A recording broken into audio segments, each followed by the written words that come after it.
He's basically said he's not going to criticize the U.S. He's not going to criticize President Trump because of the imperative of ensuring that Iran does not get nuclear weapons. But on the other hand, he has intimated that there are questions about the legality of the action under international law, and Germany is not participating in the action and not actively supporting the U.S. militarily. However, this is likely to escalate even more, and the conflict is going to expand, and we will see what Germany does next, especially if any German assets or personnel come under attack. Right. That certainly would change the conversation. How much leverage, David, does Europe realistically have over U.S. military strategy? And I guess, does Donald Trump care?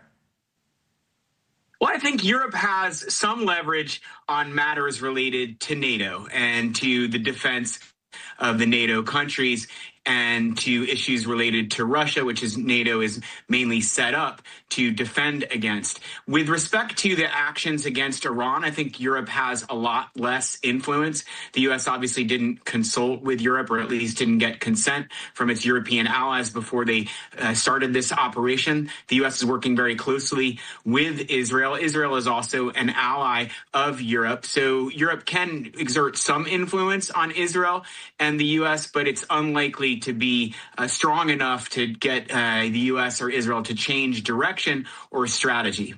From your experience in the State Department, how critical is unified messaging in moments like this? And what is the greater message as we talk about what Kelly was covering there, which is travel abroad and Americans who are stuck, your message to them right now as they worry and wait?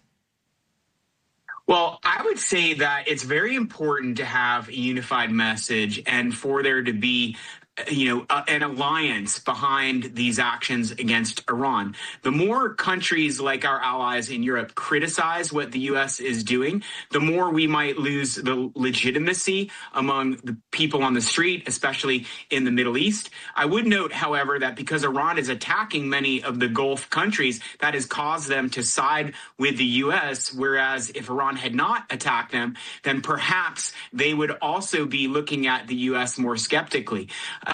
With respect to travel, this is what happens when there's kinetic activity in the Middle East. They shut down travel. We've seen this with Syria, with Iraq, and so now it's happening because of the actions against Iran. The airlines will likely start flights again as soon as they can, as soon as there's not activity that endangers overflights over the Middle East, and as soon as Iran ceases attacking the Gulf countries. Now, hopefully that's soon, but nobody knows exactly. There are some other options for travelers, and I think Secretary Rubio was smart to address the Americans that are caught in the Middle East right now, and that's part of the State Department's role, is to ensure that U.S. citizens are looked after wherever they are around the world, and that there are exit routes to the extent possible. Right, and it sounds like from Israel through